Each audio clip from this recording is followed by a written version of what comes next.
तुला आमच्यावर ट्रॅकिंगला येऊन खूप मस्त वाटतंय. मस्त वाटतंय. असं वाटतं की रोज यावं इकडं. इकडे यावाचं का आमच्या देवाला?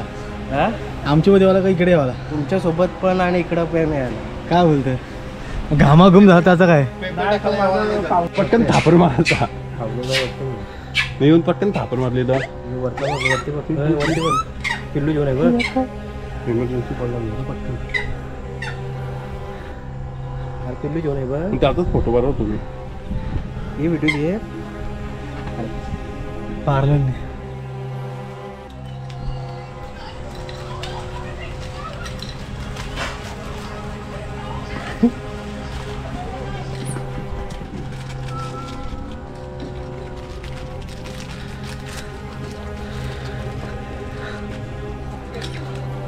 नवदुर्गा देवी मंदिर आहे मोठं. पब्लिकने येऊन बघून जावे. आणि बाबा तुम्ही किती वर्षापासून देवीचा सांभाळ करता? आता माझी चौथी पिढी आमची इथे. चौथी पिढी आहे. चौथी पिढी आहे. आणि देवीचे साक्षात कसं?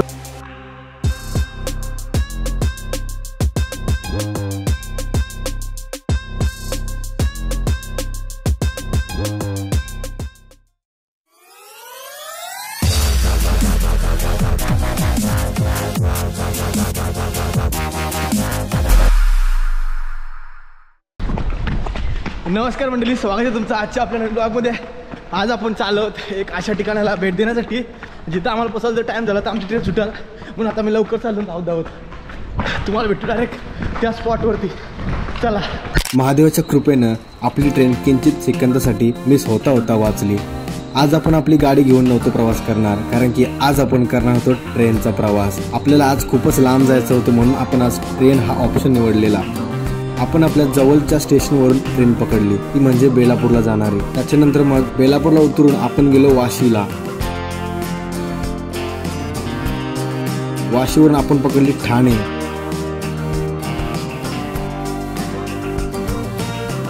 आणि ठाण्यावरून आपण आपला जो डेस्टिनेशन आहे, तो बेस्ट पॉईंट होता डेस्टिनेशनचा, तो म्हणजे कल्याण. तिथे जायला ट्रेन पकडली आणि मस्तपैकी हे बाहेरचे नजारे बघत आपण येऊन पोचलो कल्याणला.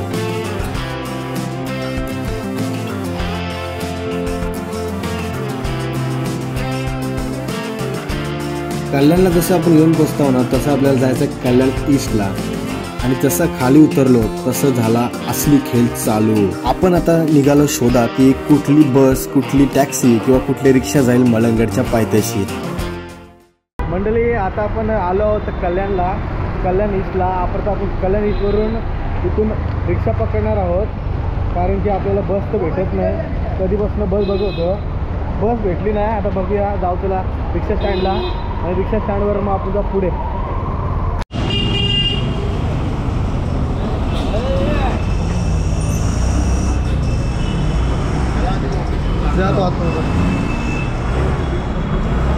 लोकेशन पाठवून ठेवते ना, समजेल ना. इथंच ना मी काय बोलतोय बघा आधी. हो, तर या शोधामध्ये आम्हाला हे नक्कीच कळलं की जी लोक बोलतात ना की टॅक्सी करून किंवा रिक्षा करून तुम्ही पोहोचणार 50 रुपयामध्ये मलंगडला, तर असं कायच नाही. कारण की आम्ही पूर्ण फिरलो तर आम्हाला कोण असं भेटला नाही का जो घेऊन जाईल तिकडे 50-60 रुपयामध्ये. म्हणून मग आम्ही काय केलं, आम्ही डायरेक्ट पर पर्सन 100 रुपये देऊन प्रायव्हेट रिक्षा केली आणि निघालो मग पुढे मलंगडच्या दिशेने. मलंगड जो आहे ना, तो कल्याण स्टेशन पासून 18 किलोमीटर लांब आहे, म्हणून तर एवढे पैसे लागतात. आणि बस ज्या आहेत त्या फ्रिक्वेंटली इथे नाही भेटत, त्याच्यामुळे आम्ही बससाठी थांबलोच नाही. कारण की आपल्याला परत यायचं होतं आणि परत उरणला घरी जायचं होतं आपल्या. त्याच्यामुळे आपण जो बेस्ट पर्याय आपल्याला भेटला त्या सिच्युएशनला तो घेऊन मग निघालो पुढे.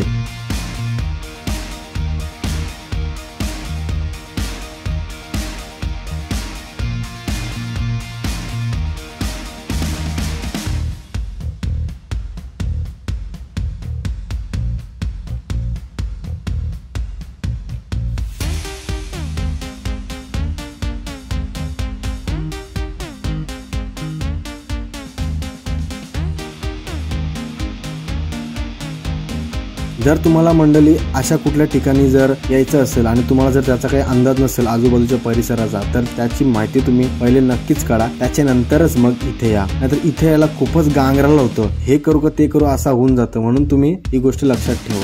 जर तुम्ही बेलापूर किंवा पनवेल वरून येत असणार ना, तर तुम्हाला कल्याण बस भेटून जाते. ते बसमध्ये बसून तुम्ही नेवाली फाटा इथे या आणि मग तिथूनच तुम्हाला भेटतात 40 ते 50 पर पर्सन हे प्राइस मध्ये रिक्षा. त्या तुम्हाला डायरेक्ट घेऊन जातात मलंगडच्या पायथ्याशी. आणि ही रिक्षा जी प्राइस आहे ना, ती वर खाली होऊ शकते, तर याची दखल तुम्ही घ्या. आणि जर तुम्ही पर्सनल वेहिकलने येत असणार तर काही प्रॉब्लेमच नाही, कारण की गुगल मॅप जर तुम्ही लावलात तर तो तुम्हाला डायरेक्ट घेऊन जाईल पायथ्याशी. आणि जर गुगल मॅप नसेल चालत, नेटवर्कचा काही प्रॉब्लेम असेल, तर तुम्ही नेवाली फाट्यावरती आलेत ना का, मग तुम्ही लोकांना तिथे विचारा, ते तुम्हाला सांगणार कसं जायचं, कुठं जायचं ते. मंडळी, आज आपण आलो आहोत एक अशा ठिकाणाला भेट देण्यासाठी जिथं लोक कमीच येतात. तर हा जो ठिकाण आहे तो म्हणजे आहे मलंगड. मलंगडला आपण आज किल्ला सर करायला नाही आलो आहे, आपण आलो इथं असणारी एक शिवलिंग, त्या शिवलिंगाचं दर्शन घेण्यासाठी. आज श्रावणी सोमवार असल्या कारणाने आपण आज आलो आहोत इथं शंकर भगवानाचं दर्शन करण्यासाठी. आताच्या घडीला आपण आहोत मलंगडला आणि इथं वातावरण जो आहे ना एकदम भारी आहे. आता पाऊस चालू झालेला आहे, फुल पाऊस पडतो इथं. आणि आपल्याला रस्ता इथे विचार आलेलो आहोत, सगळ्यांना विचारता कुठं काय कसं आहे त्या, कारण की आपल्याला माहिती नाही जास्त करून. आपल्यासोबत आहेत आपले दोन मित्र, आहे निखिल आणि तो माहिती असेल तुम्हाला जयेश.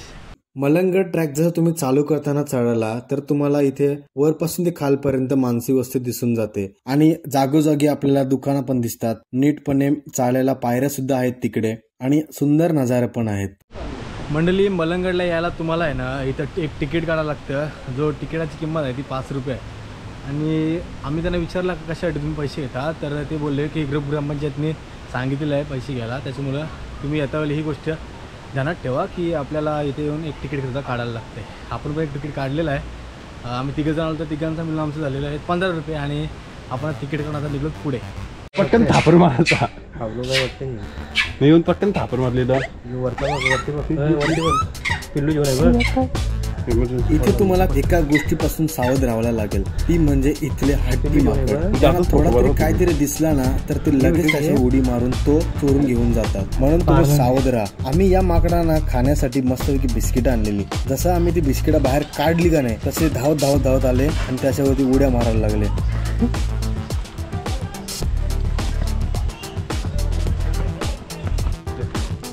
त्याला तितकी वरती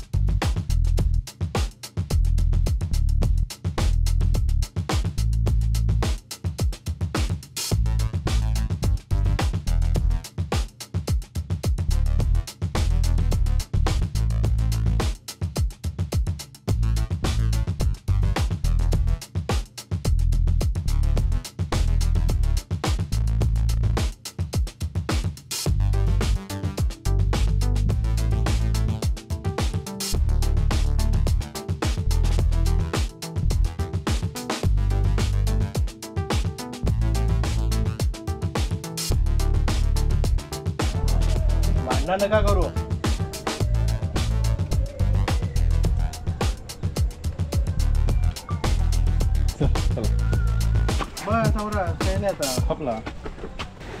निखिल, कसं वाटते तुला आमच्या ट्रॅकिंगला येऊन? खूप मस्त वाटतंय. मस्त वाटतंय. असं वाटतं की रोज यावं इकडे यावाचं का आमची मध्ये यावाला? हा, आमची मध्ये यावाला का इकडे यावाला? तुमच्यासोबत पण आणि इकडं पण यायला. काय बोलतोय? घामाघूम झाला त्याचं काय? पावसाचं पाणी आहे. पावसाचं पाणी आहे का?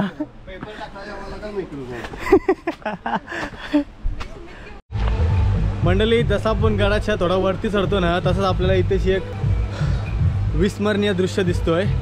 हा घनदाट जंगल आणि एक मस्तपैकी जंगलाच्या मधोमध असणारा रोपवे. त्या साईडला आपल्याला दिसतं रोपवे आहे. या साईडला असा पूर्ण वरती गेला तिकडून, असा इथून दिसत नाही. चला बघूया आता वरून कसं दिसतं दृश्य. तो इथं आहे. आपण पायऱ्या चढतो ना तसंच आपल्याला एक राईड घ्यायचा आहे. तो राईड घेतल्यावरती आपण येऊन पोचतो पिंडीवरती. महादेवाच्या पिंडीजवळ यायला आपल्याला हा मस्तपैकी डोंगर बघायला भेटत आहे. त्याच डोंगराच्या समोर आपल्याला दिसते हा भला मोठा मलंगगड.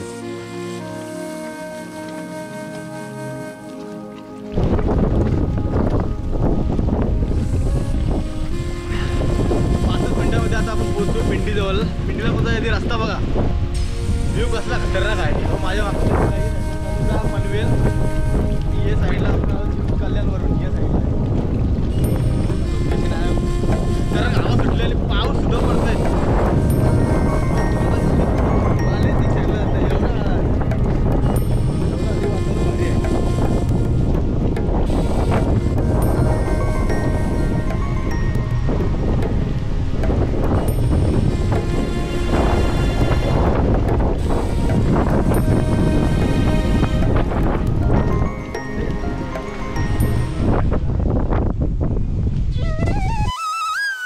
चालता चालता नजारे बघता बघता आपण येऊन पोचलो महादेवाच्या पिंडीजवळ.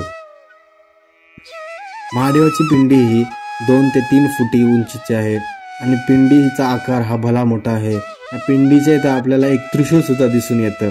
आपण महादेवाचं पहिलं दर्शन केलं.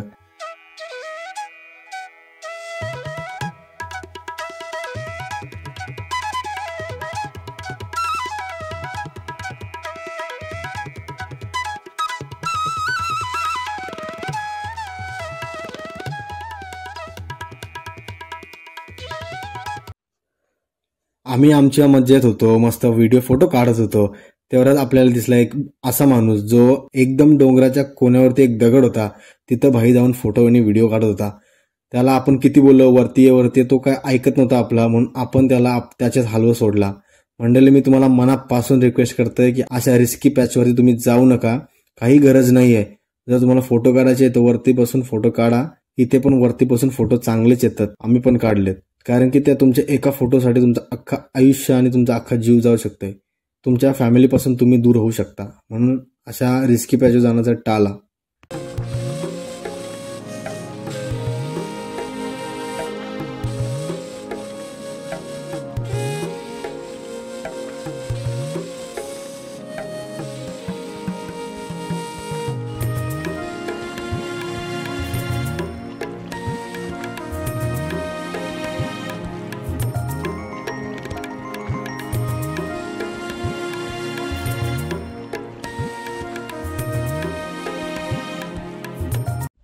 मंडळी, आता आपण आलो आहोत शंकर महाराजांच्या पिंडीजवळ. आपण आता दर्शन वगैरे केलेलं आहे, फोटो वगैरे काढलेले आहेत आणि तुम्ही माझ्या मागं बघू शकता या साईडला आहेत मलंगगड आणि मलंगगडावरती आपल्याला पूर्णपणे फॉग दिसत आहे आणि तुम्ही तिकडं बघू शकता पूर्ण धुका आहे आणि या साईडला काहीच दिसत नाही आपल्याला. ही बघा, ही शंकर भगवानाची पिंडी आहे आणि त्या साईडला काहीच दिसत नाही. जर आपण त्या साईडचा परिसर बघितला ना तर तिकडं आपल्याला धुका बिका काय दिसत नाही, तिकडं धूळ वगैरे दिसतंय आणि ऊन वगैरे पडला त्या साईडला दिसतंय आपल्याला. पण इकडं जर आपण बघितलं ना तर पूर्ण धुका आहे आणि वरती पाऊस आहे. इकडं पाऊस नाही पडत तेवढा पाहिजे असा, म्हणून सरकारने ना बंद करून ठेवलेलं आहे. आपण मग आज जाणार नाही तिकडे, आपण डायरेक्ट आता दर्शन केलेलं आहे आणि जाणार खाली. दर्शन करून फोटो व्हिडिओ क्लिक करून मग आपण निघलो पुढे नवदुर्गा मातेचा दर्शन घेण्यासाठी. जसं आपण पायऱ्या चढतो ना तसंच आपल्याला पायऱ्यांवर आपण जर लेफ्ट घेतला ना तर आपण येऊन पोहोचतो नवदुर्गा मातेच्या मंदिरामध्ये. आईचं मंदिर हा भलेही छोटा होता, पण मंदिराच्या आतमध्ये जी आईची स्वयंभू प्रकट झालेली मूर्ती होती तिथे आपल्याला 9 देवे बघायला भेटतात. आपण आईचं दर्शन केलं आणि मग जसं आपण बाहेर निघतच होतो तसंच आपल्याला या देवळाचे पुजारी भेटले. बाबा नमस्कार, तुमचं नाव काय आहे? माझं नाव हरिचंद पांडुरंग पवार आणि देवी मलंगगड दुर्गा माता मंदिर. आणि देवीचा काय इतिहास आहे? असा आहे की 70 वर्षापूर्वी जेमनीतनं हे देवस्थान निघालेलं आहे. त्याची देखभाल मी आतापर्यंत करत आहे आणि आता ती जागृत स्थान असल्यामुळे आता पब्लिकला माहिती पडल्यामुळं नवदुर्गा देवी मंदिर आहे मोठं, पब्लिकने येऊन बघून जावे. आणि बाबा तुम्ही किती वर्षापासून देवीचा सांभाळ करता? आता माझी चौथी पिढी आमची इथे. चौथी पिढी आहे. चौथी पिढी आहे. आणि देवीचे साक्षात कसं झालेलं, म्हणजे देवी कशी भेटलेली? देवी आम्हाला आमच्या कुळ ह्याच्यामध्ये आली. आम्हाला बाबांनी साक्षात दाखवलं ह्या ठिकाणी खोदा, त्या ठिकाणी मूर्ती भेटेल. मग ती मूर्ती आम्हाला भेटल्यानंतर आम्ही स्थापना केली. आणि देवीची सेवा तुम्हीच करता का? देवीचं आम्ही पहिल्यापासून आम्हीच करतोय. ओके ओके, धन्यवाद बाबा, तुम्ही आम्हाला ही माहिती दिल्याबद्दल देवीची. आणि मी आपल्या पूर्ण ऑडियन्सला रिक्वेस्ट करतो की मलंगडला जर तुम्ही येणार तर आपल्या देवीच्या इथं जरूर तुम्ही भेट द्या आणि देवीचं दर्शनसुद्धा घेऊन जा. आणि इथे आपले मग बाबा भेटतील, ते तुम्हाला देवीची स्टोरीसुद्धा सांगतील जी आहे ती. तर धन्यवाद बाबा, तुम्ही आम्हाला वेळ दिल्याबद्दल. चालेल चालेल, या कधी बी आले तर कुठली गोष्ट असल्या. राहायला कुठे तुम्ही? मी उरण. जवळ असतं तर मग कधी येणं जाणं लांब आहे तुम्ही. चला येतो. तर ही व्हिडिओ तुम्हाला कशी वाटली मला नक्कीच कमेंट करून सांगा. अशाच ॲडव्हेंचर आणि इंटरेस्टिंग व्हिडिओसाठी आपल्या चॅनल सबस्क्राईब करायला नका विसरू. Thanks for watching.